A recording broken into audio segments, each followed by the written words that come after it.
বন্ধু নমস্কার। চলো আজকে চলে এসেছি আবারও একটা পুরনো রান্না নিয়ে।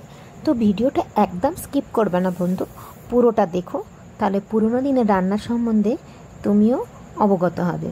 তো চলো, প্রথমে থোড়টা কিনে নিয়ে এসেছি, এর পচা অংশটাকে কেটে বাদ দিয়ে দেবো এবং কোটার সুবিধার জন্য আমি দুভাগ করে নিলাম।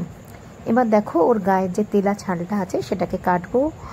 কিভাবে কাটছি এবং কাটার পরে সেটা কিভাবে রান্না করছি সেটাও তোমরা দেখো। এই থোড় খাওয়া খুবই উপকার।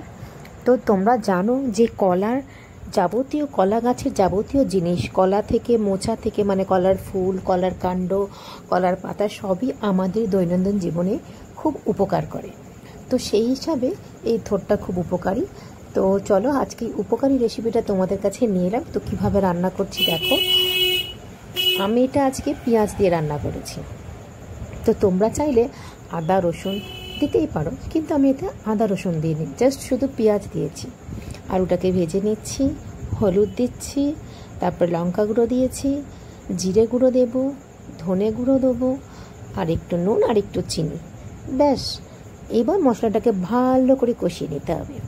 কষিয়ে নেওয়ার পরে তারপরে দেখো এবার কি দেব, ওই যে আগে থেকে কুচিয়ে রাখা থোড়টা ভালো করে ধুয়ে জল ঝরিয়ে রেখেছি, আস্তে আস্তে থোড়গুলো দিয়ে দেব। এবং যেহেতু থোড়টা কচি বা নরম ছিল, আমাকে আলাদা করে সিদ্ধ করতে হলো না। তো সেই জন্য একদম আলু ভেজে মশলা কষেই আমি থোড়টা তুলে দিলাম এবং দিয়ে সেটাকে ভালো করে কিন্তু কষাতে হবে বন্ধু, না হলে কিন্তু সেই টেস্ট তোমরা পাবে না। তো চলো আমি যেভাবে করছি দেখে তোমরাও সেভাবে ট্রাই করো। আর কিন্তু অবশ্যই কমেন্ট বক্সে জানিও যে এই রেসিপিটা তোমাদের কেমন লেগেছে। আমার কিন্তু খুব ভালোই লেগেছে, রুটি বা ভাতের সাথে খুব জমে যাবে। তো তোমরা কে কে থোড় খেতে ভালোবাসো বা কে কে এই রান্নাটা জানো, আমাকে কিন্তু জানাতে ভুলো না। ওকে বন্ধু, টাটা। আর সাবস্ক্রাইব করার কথা ভুলো না কিন্তু।